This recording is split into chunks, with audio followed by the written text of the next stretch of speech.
Oiê! Hoje a segunda parte do vídeo sobre nutrição vegana com a minha nutricionista Rayane Tocantins. Fique com a gente! Uma outra questão é o leite. O leite, volta e meia as pessoas falam, olha, mas está aumentando no Brasil, estão aumentando os casos de osteoporose, de problemas ósseos. Será que as pessoas não estão consumindo mais leite? Será que o leite é necessário? Que tem muita gente aí que está tirando leite. A gente precisa de leite para viver? O adulto? E até criança mesmo, a gente precisa de leite, leite de vaca, leite de outros animais que não sejam o leite da nossa mãe? Uhum. A gente consegue sim contemplar a alimentação, volto a dizer, né, mesmo sem o grupo alimentar das carnes e dos laticínios. Quando a gente fala dessa polêmica do leite, e aí geralmente isso está diretamente relacionado ao cálcio, né?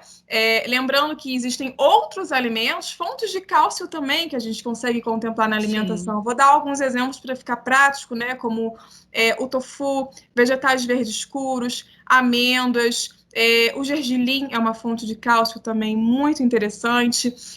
Então, assim, existem também hoje em dia, você consegue encontrar inclusive leites vegetais fortificados com cálcio, né? Aqueles que têm a adição de cálcio, enfim, própria suplementação, se tiver necessidade. Existem N formas de você ingerir o cálcio na quantidade recomendada, que vai girar ali em torno de 800 a 1.000 miligramas diário, né? Essa é a recomendação diária para a população, e você consegue sim. Aí eu volto a dizer, com uma alimentação variada, com uma alimentação que você consiga equilibrar e incluir esses nutrientes. E quando a gente fala de ossos, né, que você falou dessa questão óssea, e a gente associa muito ao cálcio, não é só o cálcio que vai estar atuando nesse papel de manutenção, de fortalecimento. A gente está falando de vitamina D, a gente está falando da vitamina K, a gente está falando de fósforo, de magnésio, né? Então, são outras vitaminas e minerais que são importantes também, que vão desempenhar essa função de fortalecimento dos ossos, né, de reparação, de construção. Quando a gente tem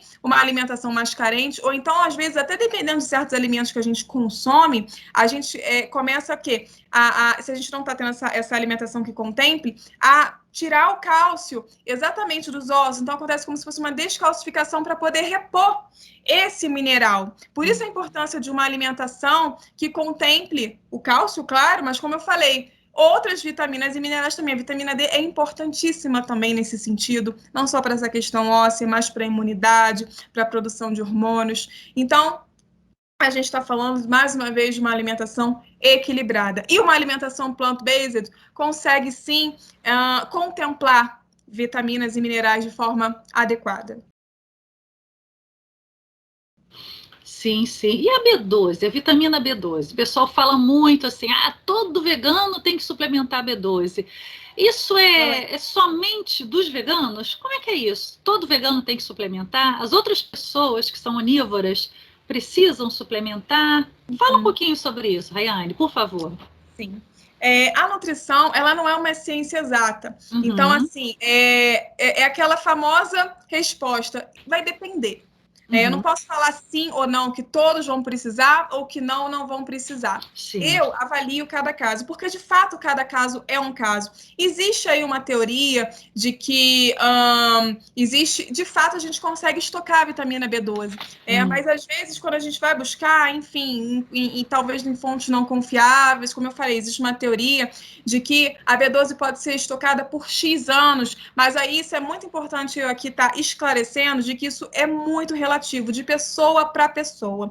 Primeira coisa, né? O ideal é você poder ter uma ideia não, você poder ter exatamente ali como que está o seu panorama geral, né? Ou seja, a parte bioquímica. Se você puder ter a orientação de um profissional e puder fazer um exame para saber quanto que está a B12 no seu sangue, é o ideal, porque a partir daí que você vai poder traçar qual é o diagnóstico, qual é o protocolo, se vai precisar suplementar ou não. A gente consegue sim estocar a B12, mas não é apenas ingerir a B12 que vai garantir que você absorva. Existem algumas variáveis que podem afetar essa absorção da B12 de uma forma, digamos assim, otimizada.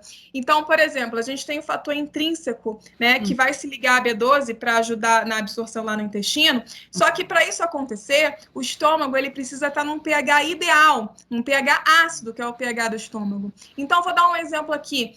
Se a pessoa ela acaba ingerindo muitos antiácidos, né, aqueles famosos Zol da vida, com final Zol, né, muito conhecidos, isso pode acabar o quê? Afetando o pH do estômago. Eu não estou falando ou interferindo no diagnóstico se o médico prescreveu alguma medicação. Eu estou falando o seguinte, que outras coisas precisam ser avaliadas junto a isso, porque isso pode estar interferindo na absorção da B12, por exemplo, ou até de outras vitaminas e minerais. O que eu estou falando aqui é que a ingestão da B12, de fontes de B12, a própria carne, não garante que você vai absorver. Se o seu organismo não estiver nas condições ideais para aquilo acontecer, você não vai absorver. Outra coisa que acontece também é uma incidência até um pouco maior em idosos, a deficiência de B12, justamente porque esse pH estomacal já começa a ficar um pouco menos ácido, e isso interfere.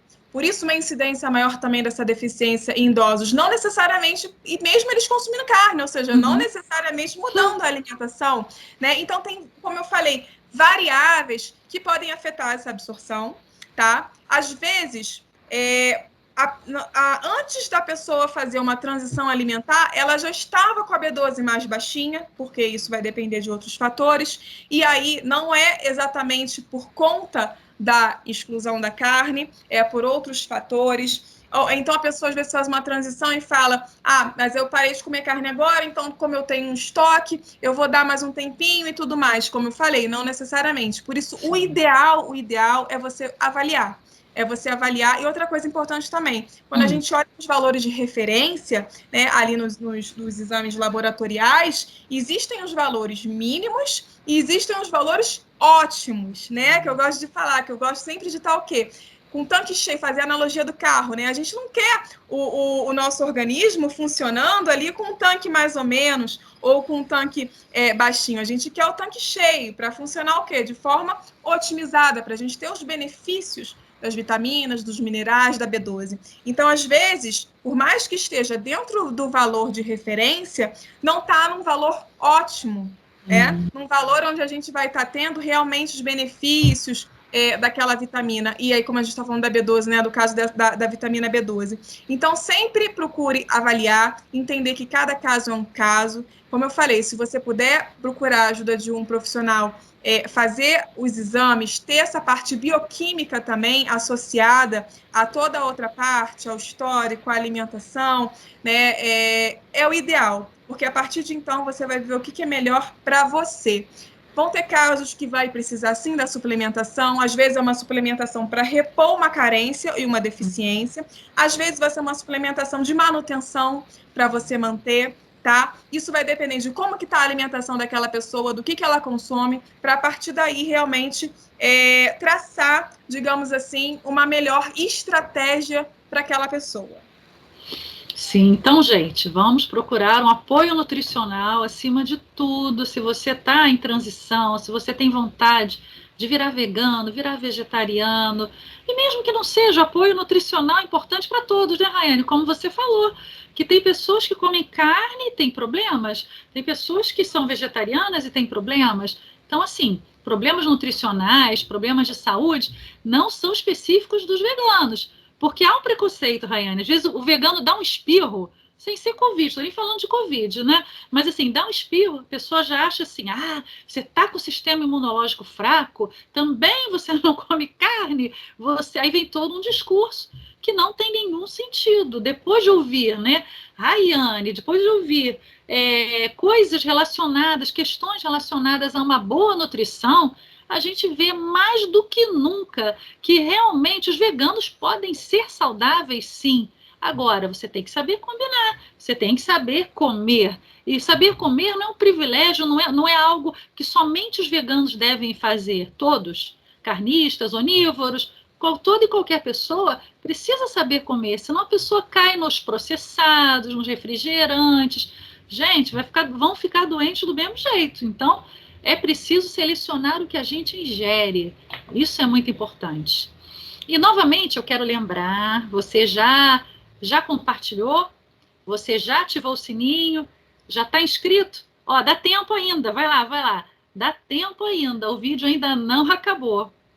Bem, eu acho que foi muito instrutivo, Rayane. Eu acho que ajudou muito a esclarecer, a quebrar mitos, sabe? A tua fala foi excelente, perfeita, e agradeço imensamente por essa colaboração sua, por esse apoio ao canal e por esse apoio também para as pessoas que ficam muitas vezes seguras e ainda não tinham a quem recorrer ou não tiveram ainda aquele insight, vou procurar uma nutricionista, né? E a Rayane é uma excelente nutricionista, o contato dela está aí na tela e muito legal, Rayane, agradeço mesmo, muito importante todo esse trabalho que você faz, tudo que você falou, fico eternamente grata a você. Eu que agradeço, é um prazer estar aqui, agradeço o convite, é um prazer poder falar um pouquinho, né, do meu trabalho, daquilo que eu acredito também, como a nutrição, que é algo, na verdade, que vai muito além de só a alimentação, é a saúde, e eu gosto de falar também que saúde é olhar para si como um todo. Então, é um prazer poder estar falando um pouquinho sobre isso, poder estar conversando, poder estar desmistificando muitas coisas, porque a gente vê muita informação por aí, e é preciso a gente saber filtrar, né, ver aquela fonte que é confiável, aquela fonte que não é. Por isso é importante buscar um apoio, buscar orientação profissional, para que você possa se sentir seguro, seja qual for a sua escolha alimentar, né? E ter liberdade e autonomia de poder realmente estar comendo, montando o prato, tendo as suas escolhas alimentares da forma que faz sentido para você. Então, obrigada pelo convite, viu, Beth? Obrigada, eu que agradeço e conto com você, a gente vai ter mais perguntas, quem sabe você retorna, né? Você sempre será a minha convidada, assim, VIP. Muito obrigada mesmo, tá? Surgindo novas perguntas, eu te mando, você tendo disponibilidade, participa aqui do canal, que dá maior apoio, é muito importante. Vai ser um prazer responder, com certeza. Legal, muito obrigada, tá? E eu vou me despedindo, a gente vai se despedindo, né? Desses minutos que foram, assim, muito instrutivos. E voltamos em breve, nós voltaremos aqui com o canal, a gente está semanalmente colocando materiais instrutivos, entrevistas, dicas de restaurantes, dicas de alimentação. Daqui a pouco a gente vai colocar uma receitinha, o canal não é de receitas, mas assim, uma dica ou outra, né? As pessoas perguntam e não custa colocar, para que a alimentação seja prática, rápida, que a pessoa não fique muito tempo na cozinha, que também ser vegano não é sinônimo de ser escravo da cozinha, né, Rayane? Praticidade, a gente precisa de praticidade no dia a dia. Também acho. Então, Rayane, obrigada. Pessoal, muito obrigada pela audiência. O canal está crescendo, graças a vocês. Então, agradeço mesmo pelo apoio de vocês, pelas suas inscrições. Continuem se inscrevendo, mandando para os seus amigos. Não só os veganos, veganos e não veganos, os dois. Porque os não veganos precisam conhecer melhor todo esse sistema, todo esse novo mundo. E eu fico por aqui, nós ficamos por aqui. Muito obrigada e até semana que vem. Tchau, tchau!